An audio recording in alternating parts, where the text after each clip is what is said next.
네, 안녕하세요. 알파균의 경제 뉴스 시작해 보겠습니다. 밴드에서 알파균의 경제 뉴스 이렇게 보이시죠?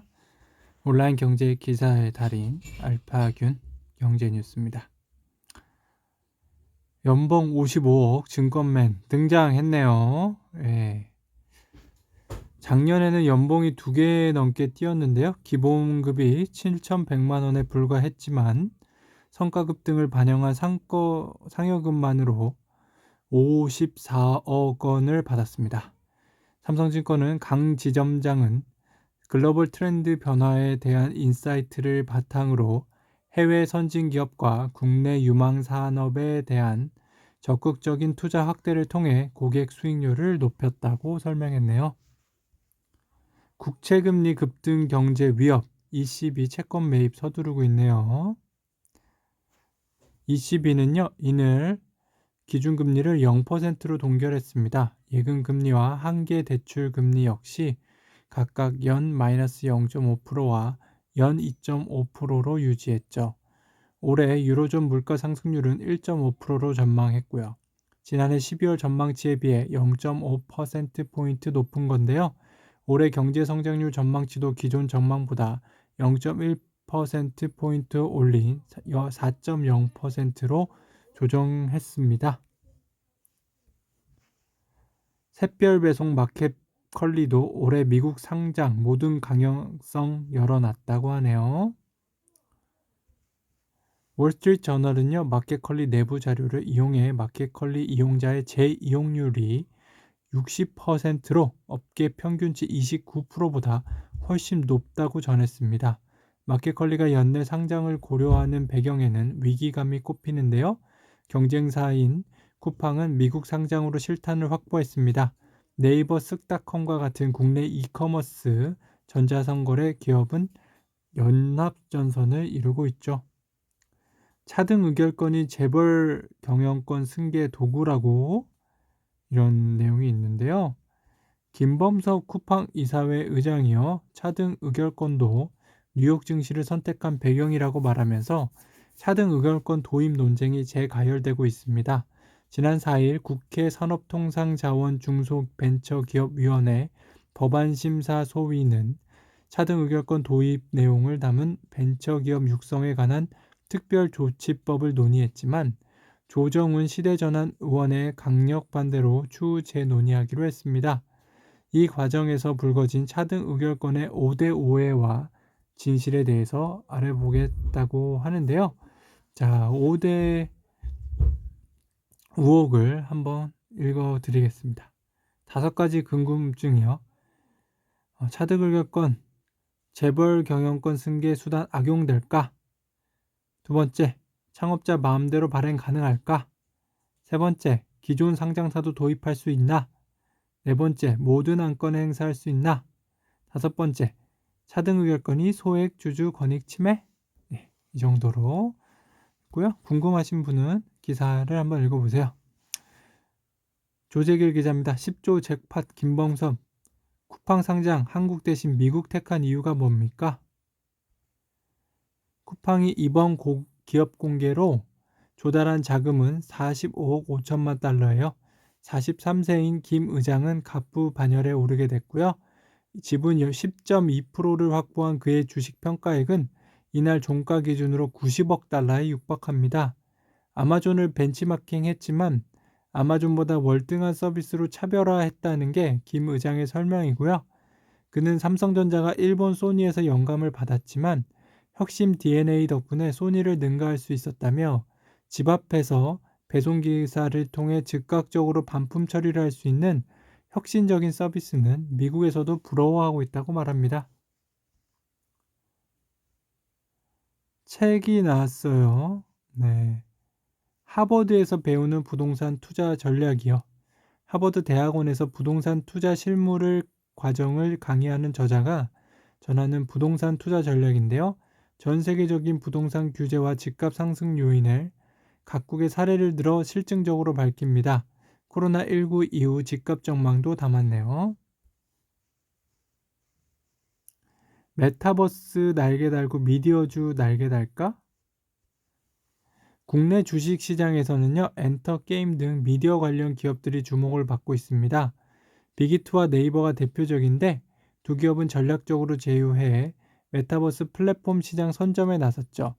네이버는 네이버제트의 제페토가 핵심 경쟁력이고요. 자신이 원하는 아바타를 만들어 소통과 아이템 거래, 컨텐츠 생산을 통한 수익 창출까지 가능한 플랫폼으로 지난 2018년 출시 이후 가입자는 2억 명에 달합니다. 이동윤 KB증권연구원은 제페토는 10대 비중이 80%에 달하며 쇼핑, 광고, 핀테크 등 기존 사업 부분으로 확장성이 무궁무진하다는 점에서 향후 성장 동력으로 급부상할 것이라며 일상생활에서 발생하는 비즈니스를 가상 영역으로 확장해 사업 영역을 넓혀 나갈 것이라고 분석했습니다. 두산인프라코어 2월 중국 굴착기 판매 전년 대비 3배 늘었다고 하네요. 자, 두산인프라코어는요, 지난해에도 중국에서 굴착기 18,686대를 팔아 최근 10년간 가장 높은 판매고를 올렸고요. 올해는 대형 기종과 휠 타입 판매를 늘리고 온라인 판매 채널을 강화해 중국 시장에서 전년 대비 23% 성장을 목표로 하고 있습니다. 포스코 최정우 2기 출범, 미래철강 수요 선점, ESG 경영 강화한다고 하네요. 연임하신 거 축하드립니다. 자, 연임 후 첫 실적 전망도 긍정적이에요.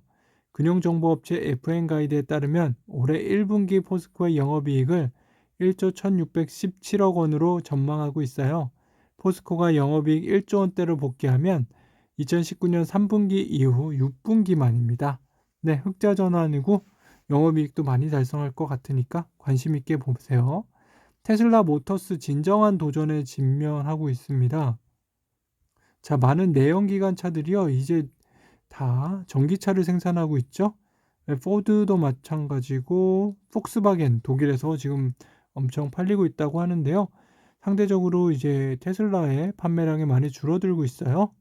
독립 애널리스트 마티아스 슈미트는요, 갑자기 테슬라의 경쟁자가 등장했다며 테슬라 입장에서는 생산량을 늘리는 것이 중요하다고 했습니다. 네, 당연한 말이죠. 리커창 중국 총리 뿌리에 비료 주는 경제 정책입니다.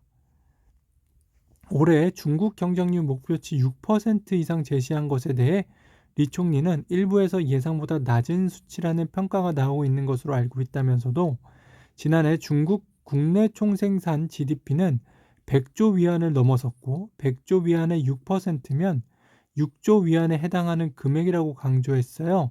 그는 6% 이상 성장도 결코 낮은 수치가 아니라고 덧붙였습니다. 네, 맞죠. 낮은 수치 아니죠. 네, 진짜 수치면 좋겠네요. 미국이 우선 바이든 미국 투자 서두르는 한국 기업들이라고 하네요. 자, 한국 기업들이 지금 미국에 투자를 많이 하고 있어요. 하나그룹도 미국 투자를 확대하고 있는데요. 하나솔루션의 에너지 솔루션 부문 하나큐셀은 지난해 미국 에너지 소프트웨어 업체 그로잉 에너지 랩스를 인수했어요. 하나솔루션은 미국 항공우주국 나사의 사내벤처로 출발한 미국 고압 탱크 업체 시마론도 인수했고요. 우주 사업을 본격화하고 있습니다. 구강모의 배터리 질주 미국 공격 투자로 글로벌 1위를 노린다고 합니다. 자, 무엇보다 일자리를 지키려는 바이든 행정부의 바이 아메리카, 이게 산단 얘기입니다. LG솔루션의 선제적 투자를 재촉했어요. 미국산이 아닌 전기차를 미국에 판매하면 징벌세 10%가 부과되는데요. LG에너지솔루션의 한 관계자는 미국산 전기차의 필수 조건은 배터리 셀 현지 생산이라고 강조했는데요. 핵심 산업의 중국 의존도를 낮추기 위해 우리나라를 비롯한 동맹국가의 협력을 강화하고 있다는 점도 LG솔루션에는 호재입니다. 바이든 대통령은 최근 4개 분야에 대한 공급망을 점검하라고 지시했는데 그중 하나가 배터리예요.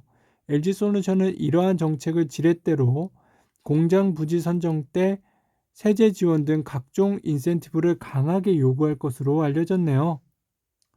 GS그룹 대기업 1호 CBC 설립 나서나? CBC는요, 기업형 벤처 캐피털을 의미하는 것으로 지금까지는 금산분리 원칙에 따라 일반 지주사가 금융사인 CBC를 보유하는 것이 금지되어 왔어요. 롯데와 LG 등 주요 기업들이 지주사 밖이나 해외에 벤처 투자사를 세워 운용해온 이유인데요. 하지만 벤처 생태계 조성 차원에서 지난해 말 완전 일반 지주사의 CBC 보유를 제한적으로 허용하도록 하는 공정거래법 개정안이 통과됐고요. 이에 따라 지주사는 CBC를 100% 완전 자회사로 형태로 소유할 수 있습니다. 오는 12월 30일부터 시행되고요. GS그룹은 미국 실리콘밸리의 벤처 투자 회사인 GS 퓨처스를 운영하고 있는데요. 하지만 이는 자회사가 아닌 해외 법인 형태고요. 순수 지회사인 GS 주식회사는 이번 주총에서 금융업을 사업 목적에 추가함에 따라 GS그룹의 CBC 설립 작업도 본격화할 것으로 예상됩니다. GS그룹은 혀태수 회장이 이끌었던 GS 홈쇼핑 내에 벤처 투자팀을 운영하고 있는데요. GS그룹의 한 관계자는 향후 CBC 설립에 대비하는 차원에서 지주사의 사업 목적에 금융업을 추가했다고 설명했습니다. 동남아 우버 그랩 미국 증시 노크하고 있네요. 자, 합병이 성사되면요. 스펙과의 합병을 통해 상장하는 거니까요. 합병 회사의 가치는 350억에서 400억 달러가 될 것으로 보이며 그랩은 합병과 상장 지분 사모 투자 파이프를 통해 30억에서 40억 달러 규모의 자금을 조달할 수 있을 것으로 예상되고 있습니다. 중국 당국 마인을 어떻게 하면 좋겠어요? 그렇다고 알리바바를 그대로 두고 마인만 제재한다고 해서 실효성이 별로 없습니다. 마인의 알리바바에 대한 영향력은 거의 절대적이기 때문이죠. 알리바바의 독점 경제력도 그대로 남는데요. 월스트리트저널은 당국이 일단 알리바바의 반독점 혐의를 조사한 결과 천문학적인 벌금 부과가 검토되고 있다고 전합니다. 벌금 액수는 지난 2015년 퀄컴에 부과했던 역대 최고의 9억 7,500만 달러를 넘어설 것으로 전망되고 있습니다. 유통혁신 게임체인저 평가 쿠팡 데뷔 첫날 시총 100조를 직행했네요. 여기에 미국 아마존이나 중국 알리바바처럼 주도적인 시장 지배자가 없다는 점도 쿠팡의 매력을 높이고 있어요. 김범석 쿠팡 이사회 의장도 상장 첫날 개최한 온라인 간담회에서 전 세계 10대 전자상거래 시장 중 유일하게 아마존과 알리바바가 장악하지 않은 시장이 한국이라며 강조했습니다. 정말 그랬네요. 김범석 혁신에 계속 투자 차등 의결권 뉴욕 선택 이유 중 하나라고 밝혔습니다. 그리고요, 음식 배달 어플리케이션 요기워 인수 가능성에 대해서는 부정적 입장을 드러냈고요. 김 의장은 우리는 문화적인 부분을 매우 중요하게 생각한다며 저희가 모든 M&A에 문을 닫았다고는 할 수 없지만 대단히 많은 분석과 고민을 통해서 옳다는 판단이 서지 않으면 안 하는 편이라고 강조했습니다. 뉴욕 증시 상장 과정에서 논란이 됐던 차등 의결권 부분에 관해서는 상장의 가장 큰 목표는 자금 조달이며 세계적인 회사들도 글로벌 경쟁력을 확보하기 위해 뉴욕으로와 자본 조달을 한다. 그게 가장 큰 영향을 미쳤다면서도 저희가 차등 의결권을 활용할 수 있었던 것도 여러 가지 이유 중 하나의 것이었다고 덧붙였네요. 차등 의결권이란 보유 주식 이상의 의결권을 줘 경영권을 방어할 수 있게 하는 제도죠.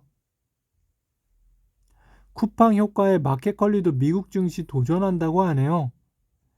자, 마켓컬리가 국내 상장에서 미국 상장으로 방향을 튼 것은 쿠팡 효과라는 분석이 지배적이에요. 마켓컬리는 2018년 IPO 주관사로 삼성증권을 선택한 뒤 코스닥 상장을 준비해 왔지만 최근 미국 시장 IPO로 급선회하고 있네요. 장경용 기자네요. 국제 정세 파고드는 넘는 동반자 캐나다. 자, 여긴 책을 한 권 소개해 드릴게요. 이처럼 우리나라와 지정학적이 다른 캐나다에도 미중 갈등의 영향은 현재 진행형인데요. 그레이엄 엘리언슨이 쓴 저서 예정된 전쟁 Destined for War에서 경고했듯이 미중 갈등이 더욱 격화된다면 그 피해는 한국과 캐나다처럼 미중 양국의 밀접한 관계를 가진 국가들로 확대될 것이라고 합니다.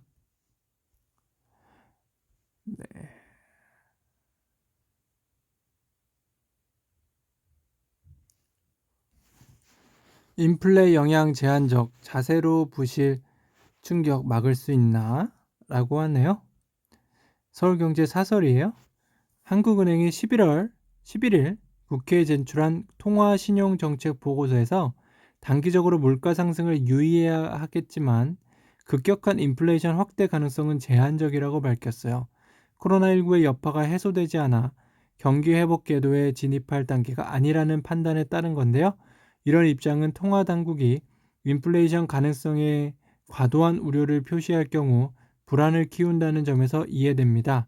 제롬 파월 미국 연방준비제도 의장도 인플레이션이 올 수는 있지만 견딜 만한 수준이라며 시장을 달랜 바 있죠.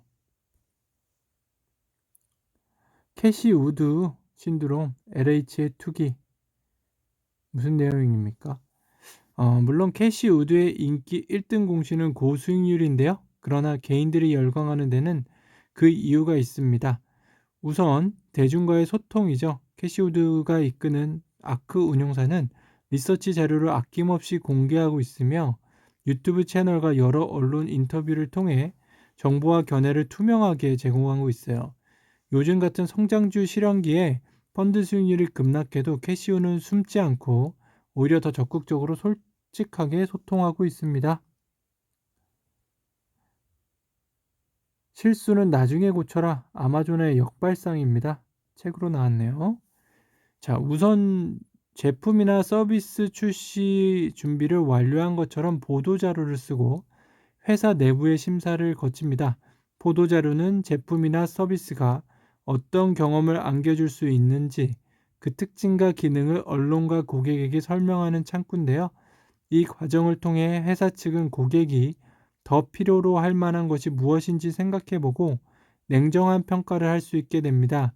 저자들은 보도자료가 기존 제품들보다 더 의미 있는 기술이나 개선된 고객 경험을 묘사하지 못한다면 그런 제품은 개발할 가치가 없다고 일갈하네요.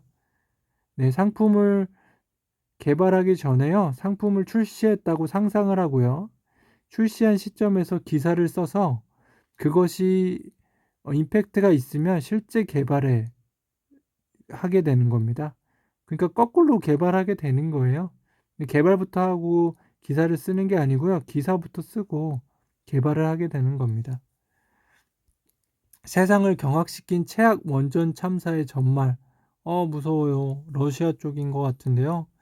저자는요, 책입니다. 사고 당시 원전 관계자들의 책임에 비해 이를 은폐하고자 한 구소련 당국의 행적은 부각되지 않는다고 지적합니다. 그는 사고의 원인이 된 원자로 자체의 설계 결함, 소비에트 원자력 프로그램의 실패, 비밀주의, 과학자들의 오만 등은 오랫동안 제대로 알려지지 않았다고 주장합니다. 최근 구소련 당국이 어떻게 원자로 자체의 결함을 은폐하며 사고를 당시 관계자들의 책임으로 몰아갔는지 보여주고요. 사고 직후 방사능이 확산되고 있다는 사실을 숨기고 사람들을 안심시키기 위해 방사능이 가득한 거리나 메이데이 퍼레이드를 강행할 만큼 주장하기도 합니다. 사고 후 지역 주민들의 암 발생률이 높아지자 실제가 아니라 사람들의 방사능 공포증이 높아졌을 따름이라고 주장하는 과학자도 있었다고 최근 전하네요. 5월부터 공모주 중복 청약 방지, 가장 먼저 접수된 청약만 인정한다고 하네요. 그리고 다른 내용도 있는데요. 금융투자업자의 준법 감시인 내부 감사, 위험 관리, 신용 위험 분석 및 평가를 포함한 내부 통제 업무를 제외한 모든 업무의 외부 위탁이 허용됩니다. 자기자본 3조 원 이상의 대형 증권사인 종합금융투자사업자 종투사의 해외 진출 활성화를 위해 해외 법인에 대한 신용 경영 기준이 설정됐고요. 종투사가 50% 이상 지분을 소유 출자한 각 해외 법인에 대해서는 자기자본의 10%, 전체 해외 법인에 대해서는 자기자본의 40%까지 신용 공여가 가능하게 됩니다. 그 밖에 투자자의 편의 개선을 위해 금융투자업자와 거래 시 인정되는 의사표시 방법이 서면에서 팩스, 전화자 우편, 이메일까지 확대가 됐네요.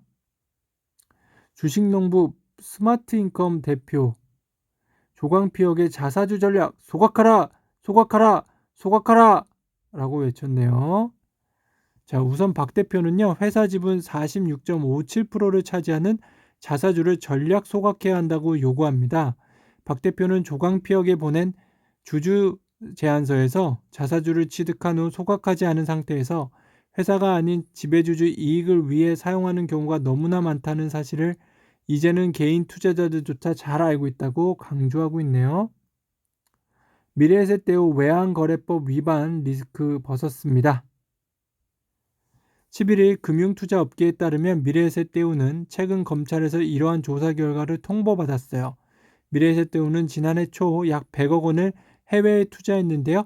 미래에셋대우는 법무법인 자문을 거쳐 해외 투자 후 외환당국에 신고했으나 지난해 하반기 금융당국원은 외화당국에 사전 신고해야 하는 사안으로 판단하고 외국환 거래법 위반 혐의로 검찰에 통보했죠. 금융투자업계 한 관계자는 검찰 조사 과정에서 미래에셋대우는 법무법인의 자문을 받았고 외국환 거래법 준수를 위해 최선을 다했다는 점을 적극 소명했습니다. 다행이네요. 변동성 큰 증시엔 실적, GS키움증권 이익 개선이 크다고 하네요. 11일 FN 가이드에 따르면 유가증권 시장에서 지난 1분기 대비 올해 1분기 영업이익 컨센서스가 가장 많이 증가한 기업은 GS인 것으로 나타났습니다. 지난해 GS는 자회사인 GS 칼텍스 실적 부진으로 1분기 영업이익이 95억 원에 불과했지만 올해 1분기에는 4,530억 원을 기록할 것으로 예상됩니다.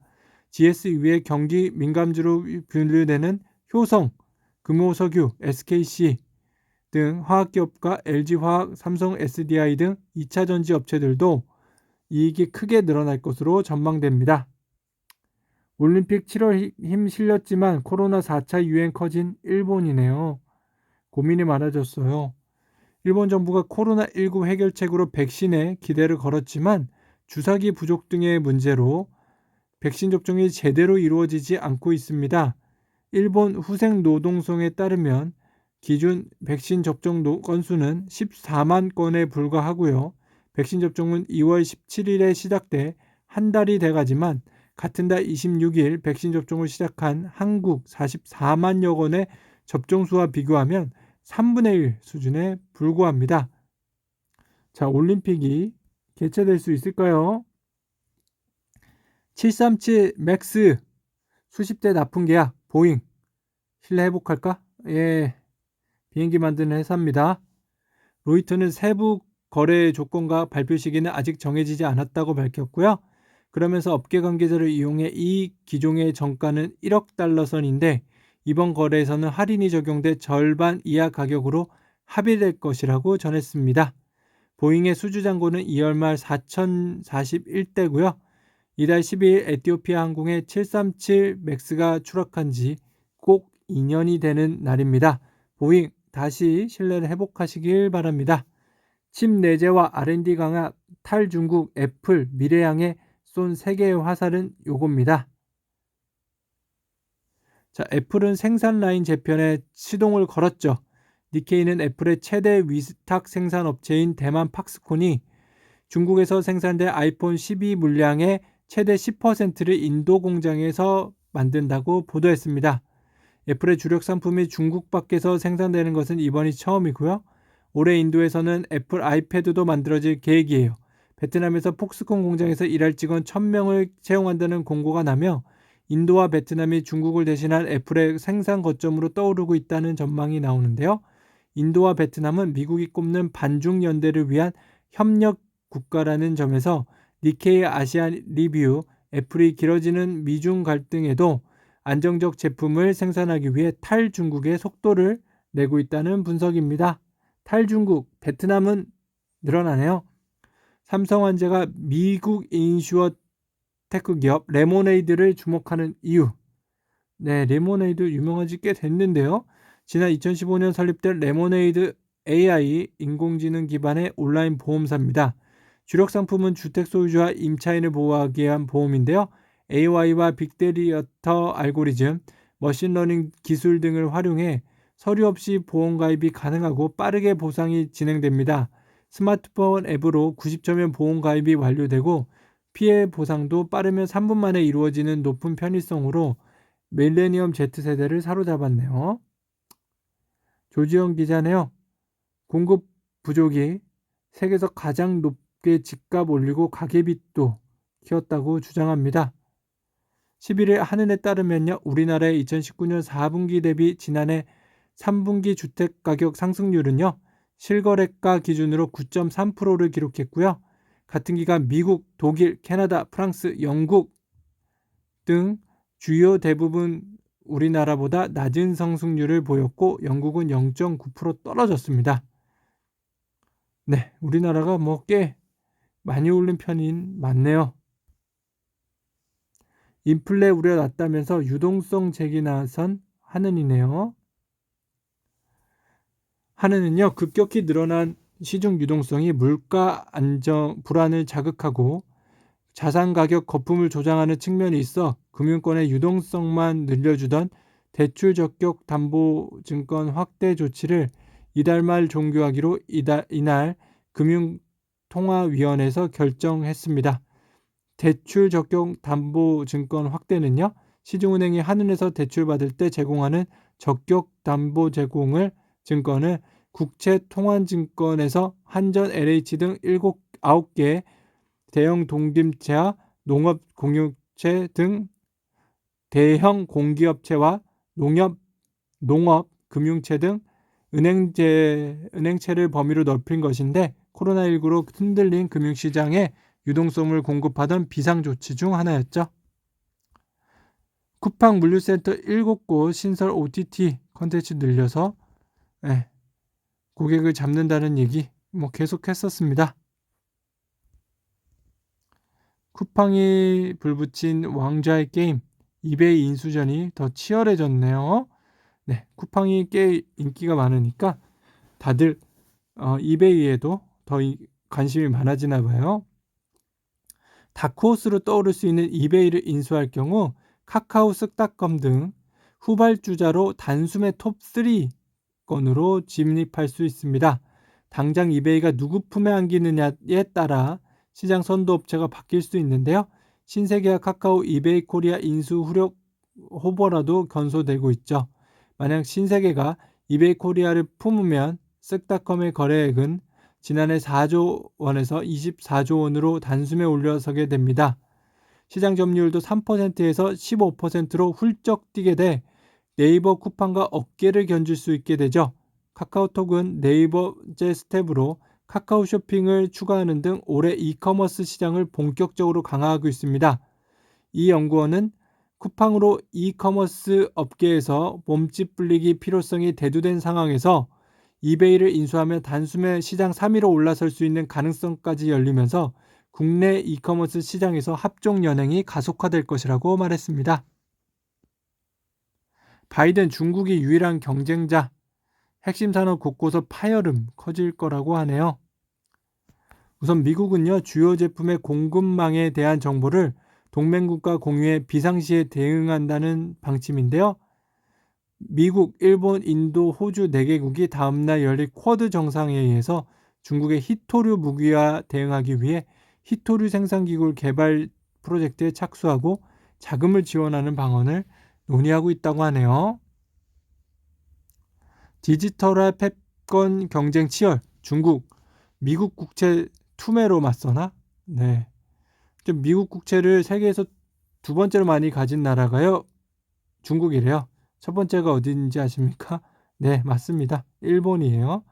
하지만 위안화 국제 거래는 전체 지불액의 2%에 불과하는데요. 38%의 달러화와 견주기에 초라한 수준. 중국 은행이 세계에서 가장 먼저 디지털 위안화를 도입하려는 배경에는 위안화 위상을 빨리 강화해야 한다는 중국의 야심이 자리합니다.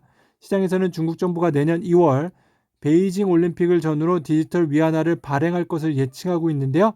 우선 중국은 1대1로 경제권에서부터 디지털 위안화를 결제 수단으로 활용해 나갈 가능성이 크고요. 1대1로는 중국판 마셜 플랜이라는 평가를 받는 만큼 경제권 발전에서 중국의 뜻이 반영될 가능성이 큽니다. 금융 전문 매체 더 밸런스는 이렇게 되면 위안화는 더 많은 국제 개혁 가격을 책정하는 데 더 사용돼 중국의 달러 가치에 그다지 걱정할 필요가 없게 된다고 분석했고요. 아울러 중국 국제 수요가 높아져 위안화로 표시된 채권의 이자율이 낮아지는데 이는 중국 수출 기업의 차입 비용을 줄여줍니다. 이 결과 중국은 미국 경제에 더 큰 영향을 행사하게 되고요. 이러한 에너지를 모아 위안화를 기축통화로 올리겠다는 게 중국의 전략입니다. 몸값 72조 쿠팡발 유통 빅뱅이 온다고 하는데요. 네, 쿠팡은 정말 잘 됐죠. 요거는 이제 과거 소식인데 100조까지 갔으니까요. 정말 잘 됐죠. 이성엽 기자입니다. OTT 저작권 이슈의 접근이라는 기사입니다. 최근 OTT 인터넷 동영상 서비스와 저작권 이슈도 그런 긴장의 한 사례인데요. 지난해 12월 문화체육관광부는요. OTT에 적용할 수 있는 영상물 전송 서비스 조항이 신설된 한국음악저작권협회 음악저작물 사용료 징수 규정 개정안을 승인했어요. 이에 따르면 음악저작물 사용료는요. 올해 매출의 1.5%에서 시작해 2026년부터는 1.9995%로 설정됩니다.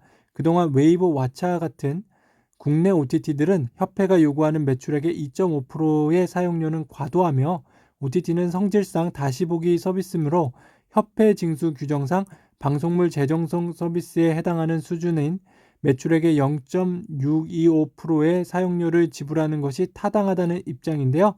이에 반해 협회는 OTT가 종래 방송물 재정성 서비스와 다른 차원의 서비스이며 OTT에 대한 세계 주요 음악 저작권 관리단체들의 사용료 기준은 2.5% 이상인 점을 강조하고 있어요. 위 개정 징수 규정에 대해 OTT가 행정소송을 제기함으로써 갈등은 계속될 것으로 보입니다.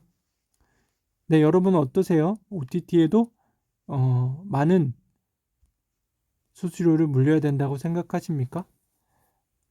박성민 기자인데요. 예스맨만 모인 금융지주 이사회. 예스24도 아니고 예스맨만 모였네요. 금융지주 이사회 안에 모든 결정은 늘 순조롭죠. 예스맨 뿐이니까요. 사회이사들은 거수기 역할을 한 대가로 해당 100만 원의 회의 참석 보수를 포함해 연평균 6에서 8천만 원, 일부는 1억 원 넘게 챙깁니다. 물론 금융지주 이사회에 해부된 안건이 치열한 논의 과정 없이 쉽게 가결된 것은 하루 이틀 일이 아니죠.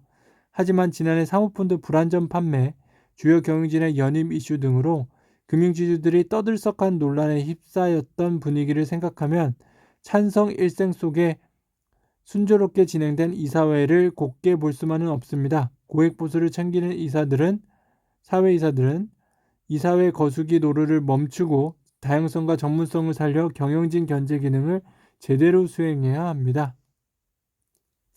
강나훈 기자입니다. 스포티파이에서 아이유, 임영웅 음원 듣는다고 합니다. 카카오와 재계약을 했네요. 자, 스포티파이 관계자도 카카오 엔터의 아티스트 음악을 전 세계 팬 그리고 170개 국가 3억 4,500만 명 이상의 스포티파이 청취자에게 다시 제공할 수 있게 됐다며 한국의 청취자에게도 해당 음원과 7천만 곳 이상의 트랙 및 40억 개 이상의 플레이리스트를 제공할 수 있게 돼 기쁘게 생각한다고 말했습니다. 잘 됐네요. 김혜원 기자네요. 중대 결정 기로선 SK이노베이션 이사회가 직접 나섰네요. LG에너지솔루션이 제시한 배상금이 SK이노베이션 이사회가 수용 가능한 마지노선에 부합하지 않거나 미국 내 배터리 사업을 저해할 수준이라는 판단이 설 경우 최악에는 미국 사업 철수도 고려할 수 있다는 포석으로 읽힙니다. 실제 에너지솔루션과 SK이노베이션은 ITC 최종 결정 합의를 시도하고 있으나 이견을 좁히지 못하고 있어요. 에너지솔루션은 3조 원대 배상금을 요구한 것으로 알려졌고 SK이노베이션은 1조 원 미만을 주장하는 것으로 전해지고 있습니다. 김은별 기자네요. 코로나 시장 쇼크 탈출, 금융시장 지원 거둔다고 합니다. 네. 어떤 것들을 거두고 있나요? 자, 기준금리가 0.5%인 건 유지합니다.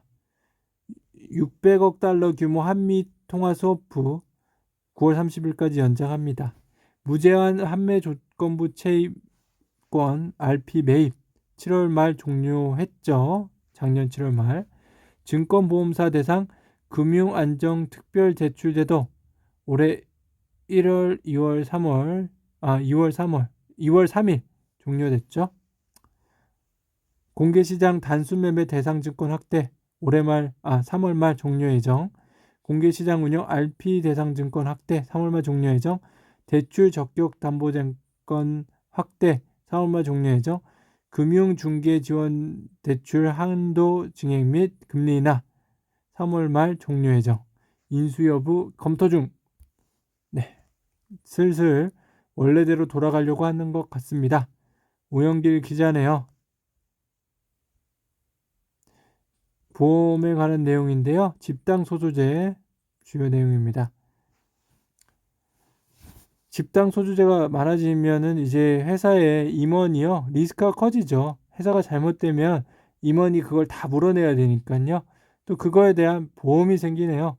삼성생명은 지난해 계열사인 삼성화재의 보험료 18억 3,500만 원을 내고 임원 배상 책임의 배상 책임보험에 가입했습니다.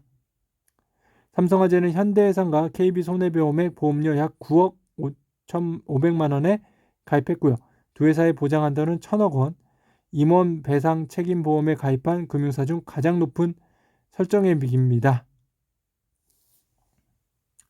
임원 배상 책임보험은요, 직무위반 등 임원의 고의가 아닌 부당행위로 주주나 제3자가 손해배상 책임을 요구하면서 임원을 상대로 소송을 제기했을 때 임원이 부당하는 손해배상금과 소송비용 등을 보상해주는 보험이죠.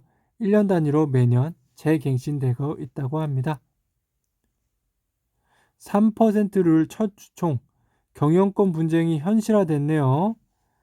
11일 업계에 따르면요, 금요석유화학은 박찬원 상무가 주주로서 제안한 보통주 1,500원에서 11,000원으로 우선주 1,550원에서 11,050원으로 늘리자는 배당 안건을 주총에 상정하라는 법원 결정에 따라 오는 26일 주총회 이사회에서 정한 안건과 함께 박상무의 안건을 나란히 상정하기로 했습니다. 박상무는 앞서 본인을 사내위사로 새로 선임하는 한편 사회이사 3명, 감사위원 2명을 본인이 추천한 인물로 선임하라는 주주 제안을 하면서 배당 확대를 함께 요구했죠. 낮은 배당으로 기업 가치가 제대로 평가받지 못했다는 게 표면적인 이유였지만 이를 통해 개인 주주들의 표심을 물어모아 이사회에 진출하겠다는 의도로 해석이 되고 있습니다. 최대열 기자네요. 의결권 제안의 감사위원 선출 누구도 예상 못한다고 합니다. 상장사들이 올해 주총을 앞두고 불안감을 표시한 건 이미 예고된 수순이었죠. 대한항공하이소가 상장사 308곳을 대상으로 조사한 결과 사업 감사 보고서를 미리 제공해야 하는 데다 이사 감사 등 인원 선임을 둘러싼 분쟁, 의결 정족수 부족 등을 주요 어려움으로 꼽았고요. 특히 감사위원 분리선출과 관련해서는 상장사 3곳과 한 곳이 부정적 영향이 크다고 봤습니다. 소액주주나 기관 투자자는 물론 해외동주의 펀드 등 권한권을 흔드는 비후 5월 세력이 행사할 가능성이 높다고 봤기 때문인데요. 최규종 대한상의 기업정책팀장은 의결권 정족수 부족, 코로나 방역 의무, 외부 감사인 지정 제도, 감리위원 분리선출 의무 등 상장사 부담이 계속 늘어나기만 했다며 상장 유지 부담을 더 늘려선 안 되며 해외 주요국 수준으로 낮추는 방안을 고려해야 한다고 말했습니다.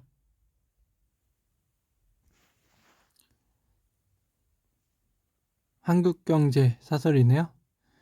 쿠팡 미국 상장으로 국제 조명 받게 된 한국형 기업 규제라고 하네요. 역설적이네요. 뉴욕 상장 거래소 신고서에 따르면요, 쿠팡은 투자 위험 요소로 한국법을 따르려 주주들이 최대 이익을 위해 행동하지 못할 수 있다고 명기했어요. 쿠팡으로서는 세계 투자자에게 보다 명확한 경영 관련 정보를 성실히 제공한 것이겠지만 서글픈 대목이죠. 한국형 갈라파고스 규제가 특수 위험으로 강조점이 찍혀 국제 조명을 받게 된 상황인데요. 규제 본능의 여당과 행동대원처럼 질주해온 관련 정부 부처들은 이를 어떻게 보고 있나요? 고두영 기자인데요. 미나리와 병아리 감별사라고 합니다. 병아리 감별사만큼 한국인의 애환이 서린 이민자 직업은 세탁업이네요. 1976년 미국으로 간 재미작가 이민질의 장편 소설 백만장자를 위한 공짜 점식에 나오는 아버지도 세탁소 주인이죠. 세탁소는 짧은 영어와 적은 자본으로 시작할 수 있는데요. 손님이 세탁물을 가져와 맡기고 때 되면 찾아갑니다. 세탁비는 한국보다 두세 배가 높죠. 네, 한번 읽어보고 싶은 책입니다. 김병도 기자네요. 쿠팡 키즈 꿈 키우는 미국의 쿠팡 상장, 미국 상장. 올해 한국에서는요, 유통 물류의 세계대전이 시작될 분위기입니다. 글로벌 초강자 아마존이요, SK텔레콤의 자회사 11번가의 지분 약 30%를 인수해 한국에 본격 진출합니다. 세계 2위 알리바바의 물류 계열사 차이냐오도 한국 진출을 발표했고요. 온라인 업체의 시장을 빼앗긴 국내 오프라인 강자들도 보고만 있지 않을 것입니다. 쿠팡이 만들어 놓은 이커머스 생태계를 지키려면 아마존과 알리바바의 공략을 저지해야 하는데요. 어쩌면 사람들이 쿠팡을 보고 있을 때 쿠팡은 저 멀리 아마존과 알리바바를 보고 있을지도 모르겠네요. 이인호 기자네요. 금융의 정치 도구화를 우려한다. 게임 이론은 사람들의 유인을 분석해 전략적 상황에서 어떤 행동이 관찰될지를 예측합니다. 게임 이론을 정치적 투표 분석에 적용한 이론 중에 중앙 투표자 정리, 미디안 보터 시오럼이 있죠. 이 이론에 의하면 다수결을 사용하는 민주국가의 선거에서 절반 지지를 획득하는 후보가 이기므로 각 후보는 적어도 절반의 지지를 얻을 수 있는 선거 공약을 내겁니다. 예를 들어 소득에 따라 세금을 걷어 보조금을 주는 공약을 내걸면서 상위 49%에게 세금을 걷어 하위 51%에게 보조금을 나눠준다고 약속하죠. 그러면 보조금을 받는 절반 이상의 사람들이 그 후보를 지지하므로 선거에서 이깁니다. 거꾸로 하위 49%에게 세금을 걷어 상위 51%에게 보조해주는 전략을 사용할 수 있으나 하위에서 거둘 수 있는 세금이 많지 않으므로 얼핏 보기에는 실현 가능성이 작습니다. 정희진 기자네요. 강지연 아이스토리 대표 35,000 탈북민 이야기 패션에 담겠다고 합니다. 이야기를 정확히 전달하기 위해 아이스토리의 모든 옷엔 QR코드가 부착되어 있는데요. 스마트폰으로 QR코드를 찍으면 문양의 의미와 해당 옷 모티브가 된 탈북민의 이야기를 한글과 영문으로 볼 수 있습니다. 강 대표는 지금까지 8명의 탈북민 이야기를 옷으로 제작했다며 앞으로 35,000명 탈북민 모두의 이야기를 옷에 담아내는 게 목표라고 하네요. 환경제 기자네요. SN에서 핫한 종목만 담는 ETF가 돌풍이 되고 있네요. 버즈라는 ETF인데요. 기초지수인 버즈 넥스트 제너레이션 AI US 센티먼트 리터스는 많이 회자된 종목에 투자한다는 독특한 설정으로 종목을 구성합니다. 인공지능 AI와 빅데이터를 활용해 SNS, 뉴스, 블로그 등에서 언급된 기업들을 찾아 투자하고요. 이 지수는 지난 5년간 연평균 25%의 수익률을 거뒀고 작년 한 해 상승률은 70%에 달했습니다. 뭔가 되는 것 같아요. 네, 김현석 기자네요. 미국 초등학생들의 국민게임 로블록스 상장 첫날에 54%나 폭등했네요. 로블록스의 종가 시중 시가총액은 371억 달러인데요. 이 회사의 시가총액은 올해 매출 추정치를 기준으로 25배에 달합니다. 이처럼 첫날 거래로 주당 매출 비율 PSR이 25배까지 치솟자 벌써부터 고평가 논란이 제기되고 있죠. PSR이 액티비전 블라이드, 일렉트로닉츠 아트, 테이크투 인터랙티브, 젠가 등 다른 게임 업체 평균인 6배에 비해 크게 높습니다. 와, 게임 업체는 PSR이 6배까지도 되네요. 대단하네. 구민기 기자네요. 카카오 인증서 통합으로 1위 굳히기. 그런데요, 카카오페이가 기업 공개를 앞두고 있어서요, 당분간 완전 통합은 없을 전망입니다. 카카오페이 인증서하고요, 카카오 인증서하고는 다릅니다. IT 업계에 따르면 카카오페이의 핵심 인증 서비스를 떼어주면요, 기업 가치 산정에 악영향을 미칠 수 있어서 통합을 서두르지는 않을 거라고 하네요. 최만수 기자네요. 구본수의 신설 지주사 LX 홀딩스로 확정이 됐죠. 근데 좀 변수는 있는 것 같아요. 달라질 수도 있어요. LH가 지금 요거 가지고 자기네들이 먼저 썼다고 주장하고 있습니다. L이 랜드고요. X가 뭐 엑스포트해서 뭐 그렇게 한다는데요. LG는 이날 26일 열린 주총에서 LX 홀딩스 사명을요 포함한 지주사 분할 계획을 승인할 예정이고요. 주총에서 회사 분할의 승인이 나오면 앞으로 LG그룹 지주회사는 LG와 LX 홀딩스 두 개로 재편됩니다. 안재강 기자네요.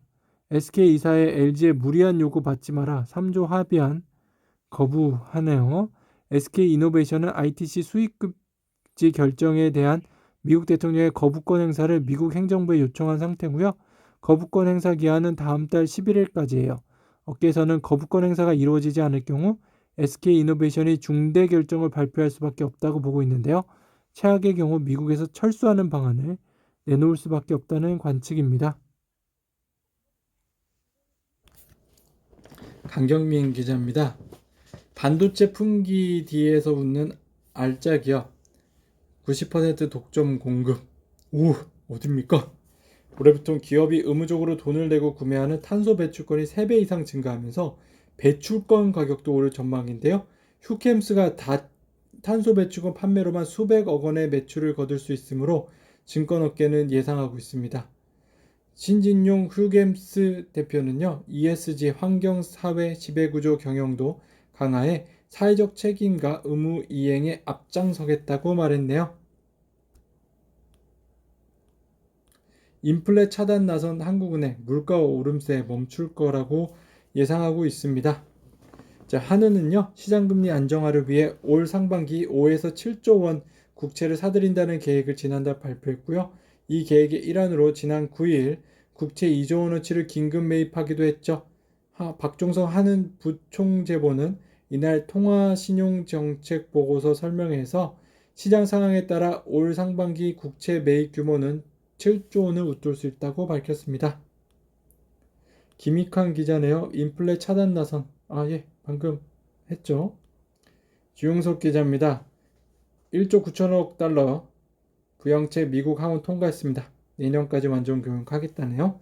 자, 모건 스탠리는요, 올해 미국 경제 성장률 전망치를 6.5%에서 7.3%로 상향 조정했어요. 블룸버그 통신은 1951년 한국 정책 당시 붐 이후 유례없는 페이스라고 진단했습니다. 이 한국 정책 당시 이렇게 경제 붐이 일어나요? 박상용 기자네요. 애플 독일의 반도체 R&D 설립하네요. 애플이 독일 미넨에 반도체 칩 연구 개발 R&D 센터를 세운다고 10일 발표했어요. 독일에 3년간 10억 유로, 약 1조 3,500억 원을 쏟아붓는 투자 계획의 일환이죠.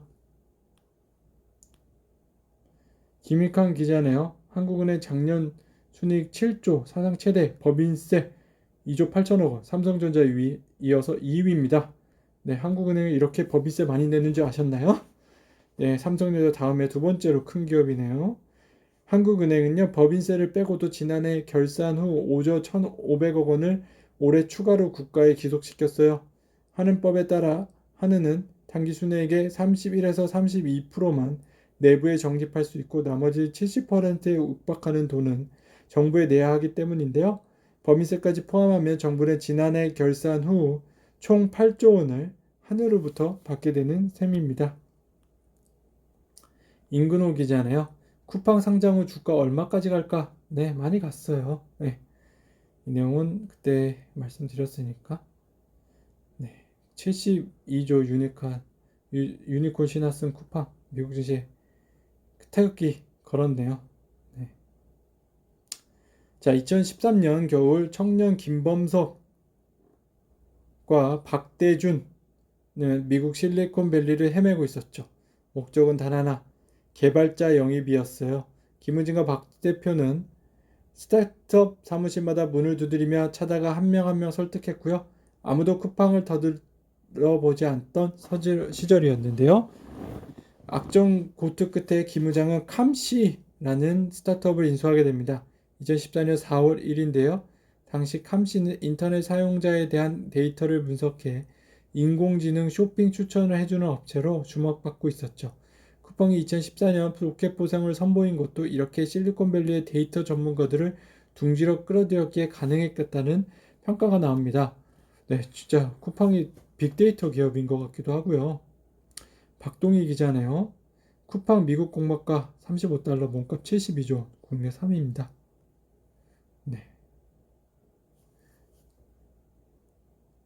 미국 투자업계는요, 쿠팡이 아마존 벤치마킹 했지만 아마존식 물류의 한계를 극복했다는 점을 높이 평가했는 것으로 알려졌죠. 쿠팡은 230만 제곱미터 규모의 물류시설을 운영하며 세계에서 유일한 전국 하루 배송망을 구현했어요. 물류 하드웨어와 소프트웨어를 자체 개발한 곳은 글로벌 기업 중에 쿠팡 이외의 아마존 오카도 영국뿐이고요. 차상균 서울대 데이터 사이언스 대학 원장은 쿠팡은 단순 유통회사가 아니라 글로벌 빅데이터 기업이라고 말했네요. 조중현 기자네요.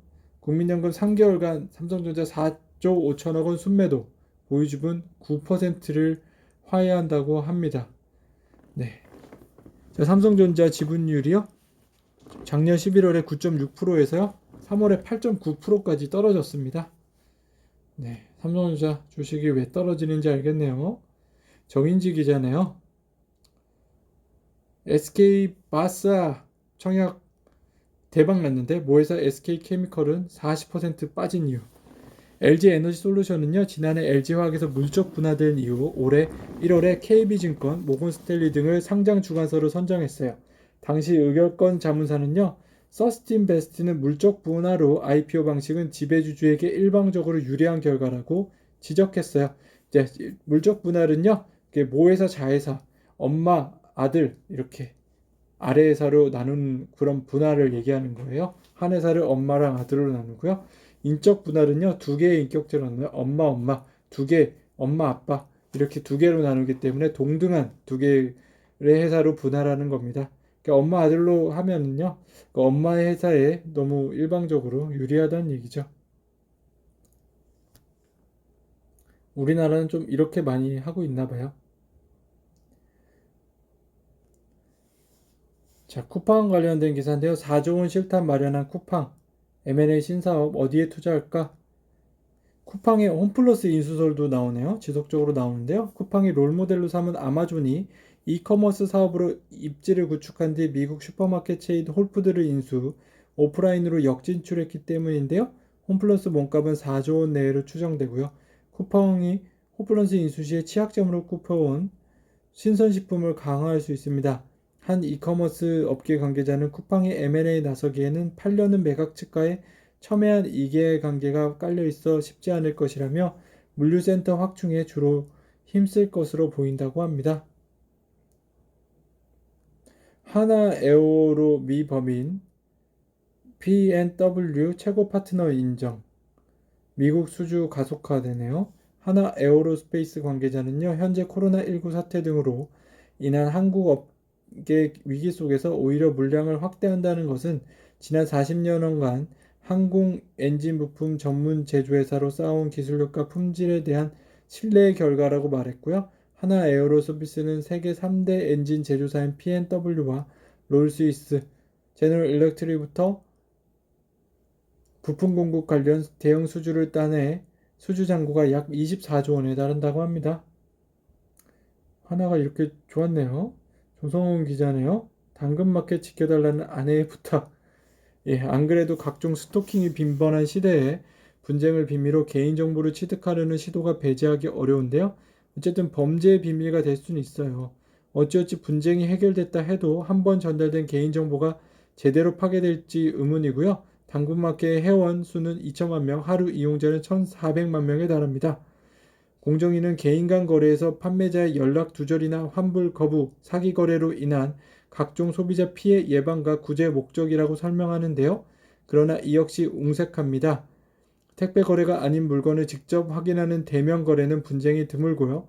또 슬로프 내 각종 분쟁 조정 장치도 이미 가동 중입니다. 그게 안 되면 공공기관의 인터넷 진흥원에 분쟁 조정 제도를 거치거나 최악의 경우 수사기관에 신고하면 되죠. 상장, 중소기업 절반이 좀비라니 옥석 가려서 대출해야 된다고 합니다. 주식시장에 상장된 중소기업 두 곳 가운데 한 곳은요, 사업을 해서 번 돈으로 은행 이자도 못 갚는 좀비 기업이라고 하니 충격적입니다. 코로나19 사태 1년 동안 금융당국의 지휘 아래 은행과 서민 금융기관들의 기업의 묻지마 대출을 늘리고 있는데 이들 대출이 결국 부실화되지 않을까 염려됩니다. 사상 유례 없는 팬데믹 사태는 멀쩡했던 중소기업들까지 벼랑 끝으로 내몰고 있고요.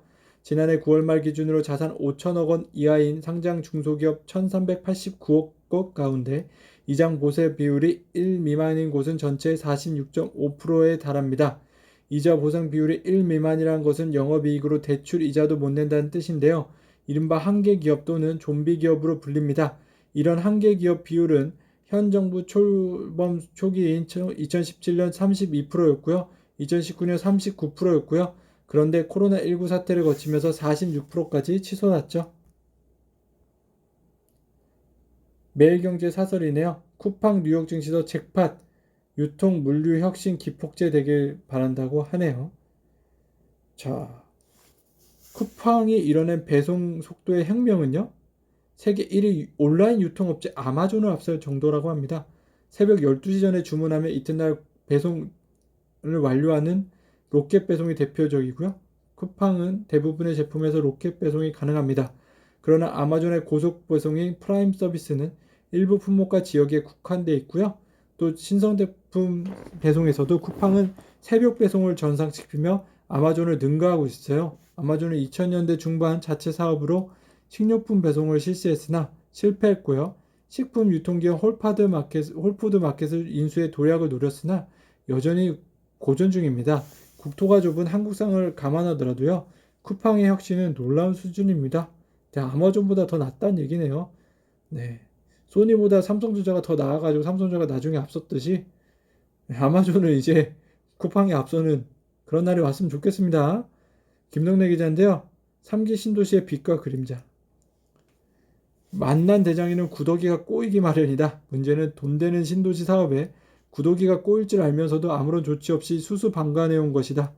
문재인 정부 들어서 양질의 일자리 창출을 목표로 수십 년간 증원을 꽁꽁 묶어왔던 공공기관에 평균 30% 이상의 증원이 이뤄졌다. 일감이 늘어나지 않는데 사람을 넘치게 뽑으니 직원들이 다른 곳으로 눈을 돌리지 않을 수 없었을 것이다. 이번 일은 비단 한국주택공사 LH만의 문제가 아닐 것이다. 공공기관 전반의 업무량과 공직기관을 면밀히 살펴 업무 전환 또는 재배치 조치가 필요해 보입니다. 워렌 버핏 1,000억 달러 자산가 클럽 합류했네요. 버핏 회장은 자신이 운영하는 투자사인 버크셔가 주가가 급등함에 따라 개인 재산이 1,000억 달러를 돌파했습니다. 올해 버크셔의 클래스 A 주식은 15% 급등했고요. 이는 같은 기간 S&P 지수 상승률 3.8%를 크게 웃도는 것인데요. 포브스에 따르면 버핏 회장은 시가총액 6천억 달러에 달하는 버크셔 지분 6분의 1을 소유하고 있습니다. 황순민 기자네요. 바켓컬리, 김수아, 토수, 이승건, 다보스 차세대 글로벌 리더로 됐네요.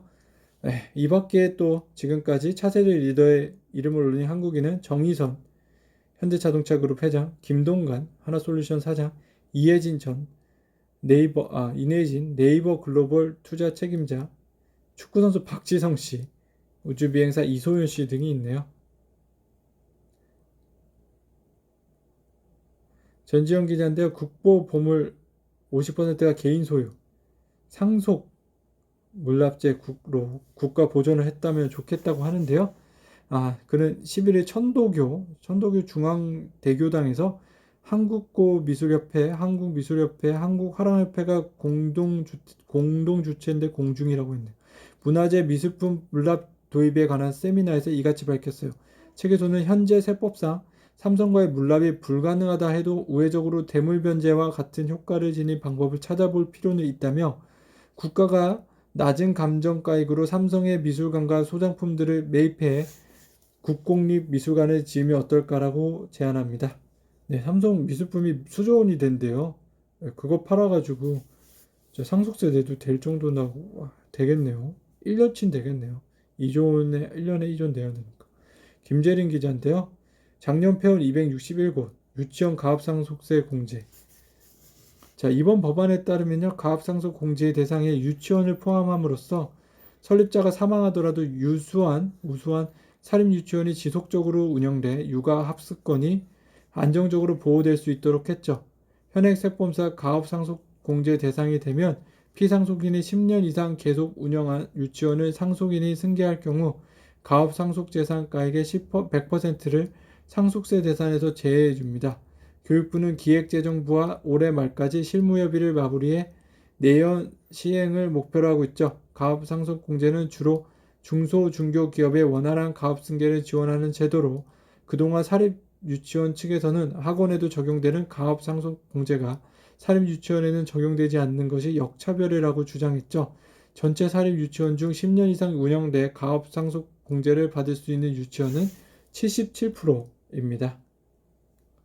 박창현 기자인데요. 티맵에 어팔마 이스트 브릿지 4천억 공동 투자했네요.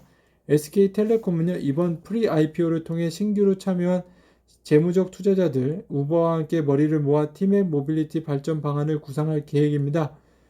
국내 현재 택시 호출 서비스 시장에서 카카오 모빌리티가 80, 90%의 절대적 점유율을 차지하고 있지만 SK텔레콤은 향후 티맵 모빌리티 목을 40%까지 끌어올린다는 목표고요. SK텔레콤은 플랫폼 운송 사업을 본격화하기 위해 지난해 12월 티맵 모빌리티를 분사하고 프리 IP를 진행하며 원매자들과 접촉했죠. 우버는 티맵 모빌리티에 5천만 달러를 투자하는 것 외에도 공동으로 설립할 합작사에 1억 달러 이상을 투입하는 청사진을 그리고 있습니다. 강인성 기자네요. 올 공모주 랠리 카카오 SKT가 이끈다고 합니다. 네. 글로벌 사모펀드 텍사스 퍼시픽 그룹은요, 지난 10월 카카오뱅크에 2,500억 원을 투자했죠. 그리고 앵커드 에코디 파트너스도 같은 시기 카카오뱅크에 2,500억 원, 지난 3월 카카오M에 2,100억 원을 투자했고요. 맥쿼리 인프라 자산운용은 2018년 SKT가 ADT 캡스를 칼라일 그룹으로부터 약 3조 원에 인수할 당시에 45% 수준의 자금을 투자했고요. 최근 SK인포섹과의 합병 이후 지분은 37%로 바뀌었으나 상장 후 기업가치 상승분을 고려하면 최소 4천억 원 이상의 투자 수익을 거둘 수 있을 것으로 보고 있습니다. SKT 계열사 상장은 SK그룹 지배구조 개선을 위해서도 큰 의미가 있고요. 내년 공정거래법 개정안 시행을 앞두고 SK그룹의 중간지주사 역할을 할 SKT의 기업가치를 제고하는 효과가 있기 때문이죠. SKT가 보유하고 있는 자회사들의 지분을 고려하면 상장으로 SKT에 유입될 사금 역시 상당할 것으로 보이고요. SKT는 ADT 캡스 지분 55%, SK 브로드밴드 100%, 웨이브 30%, 11번가 80%, 원스토어 50% 지분을 보유하고 있습니다. 강두순 기자네요. 미국 제조업부터 헬스케어까지 신한금융, 인수금융 광폭. 네, 신한 GIB는요. 신한금융그룹의 글로벌 네트워크를 활용해 해외 기업 M&A 인수금융 관련 딜을 발굴해 국내 기관 투자들에게 소개하고 있어요. 글로벌 신서장 개척을 위한 수익성 다변화의 신한금융그룹의 차원에서 발빠른 행보를 보이고 있고요. 최근에는 글로벌 PEF 서버러스 캐피털이 설립한 자회사가 미국 변막의 제조업체 CSI의 북미, 일본 사업 부분을 인수하기 위해 필요한 자금 1,400억 원을 주순하기도 했죠. 여기에 글로벌 IB와 함께 네슬레 스킨 헬스 사업 부분 인수금융, 레고랜드 인수금융 등 전 세계 주요 M&A에 참여하는 등 경쟁력 강화에 매진하고 있습니다. 김효혜 기자네요. 뚜레쥬르 매각적은 CJ 프로빌 신제품 수익성에 강화 집중한다고 합니다. 안병준 기자네요. 박보검 내세운 형 에이스 동생 시몬스 자필라. 네, 에이스 시몬스 침대 이게 형제였어요. 63년 92년 설립된 건 다르지만요. 자, 업계 1, 2인데 업계에 있는 사람끼리 이렇게 1, 2를 다투기도 하냐. 형제가 이렇게 같은 기업에 이렇게 경쟁 사기도 하네요. 아들과 아버지도 이렇게 경쟁할 수 있을까요? 예. 그리고 이제 아버지가 일부러 망함으로써 아들에게 증여해주면 이건 증여세를 물리는지요? 조광혁 기자가 취재했습니다. 뉴지스탁 금융투자 전문가 출신 아버지 아들이 만든 투자 로봇 거래 플랫폼인데요. 부자지간 문홍경로 대표는요. 2011년 뉴지스탁 창업했고요. 부친인 문홍집 대표는요. 대신경제연구소와 대신투자신탁 운용 최고 경영자 지냈고 문경로 대표는 3일 회계법인 홍콩 플라리스 증권 자산관리팀에서 투자 업무를 담당했네요. 부자가 이렇게 같이 창업하니까 보기 좋네요. 부자 되세요. 한우란 기자네요. 차등 의결권 도입했더니 고용, 수익, 주주환원이 쑥쑥 자라나고 하네요. 11일 전국경제인연합회는요. 글로벌 시총 상위 100대 기업 중 차등 의결권을 도입한 기업 16곳에 2004에서 2019년 미도익 기업 84곳 대비 성장성, 수익성, 안정성 등 모든 측면에서 우수한 것으로 나타났다고 밝혔고요.